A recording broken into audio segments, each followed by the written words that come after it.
Haya, na kule Kapsabet, mtazamaji, familia moja kutoka eneo bunge la Mosop inalilia haki baada ya mtoto wao wa siku 4 kupotea kwa hali tatanishi nje ya hospitali ya rufaa ya Kapsabet.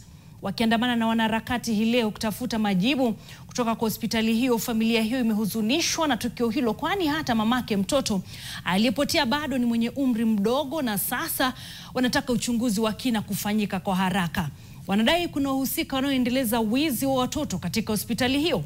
Macharia Mbugu ana taarifa hiyo kwa kina.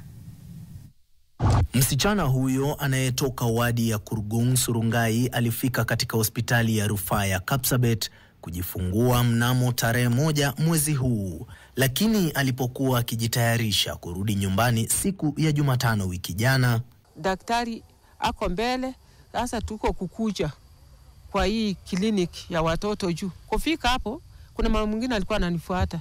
Alafu daktari akaambia mimi, chukua mtoto pea hii mama, nikakataa. Mimi nakwambia pea hii mama mtoto, nikakataa. Alafu daktari akaambia mimi, pea yeye, alafu twende turudi huko nyuma uchukue dawa. Nikafanya bila hiyo daktari ananiambia. Familia hiyo ilipiga ripoti katika kituo cha polisi cha Kapsabet, huku maswali yakiibuka kuhusiana na stakabadhi za mtoto kuonekana zimebatilishwa, jambo ambalo ni kinyume na sheria. Verify document ya kwamba kuna errors ilipatikana kwa notification card.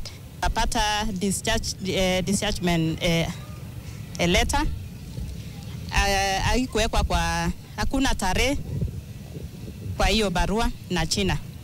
Ya pili, clinical card ilipotea. Kuzidisha msumari kwenye kidonda, mama wa mtoto huyo ana umri mdogo wa chini ya miaka 18, huku huzuni kimzonga asiweze kuzungumza nasi. Sijasikia mahali ambapo casual worker ako na authority ya kudischarge mgonjwa, na ana discharge saa 11 inaelekea saa 12.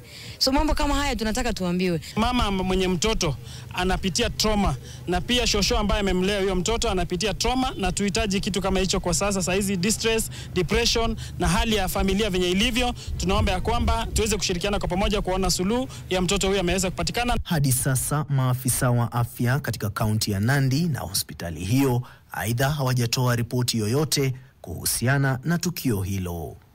Macharia Mbugu, NTV.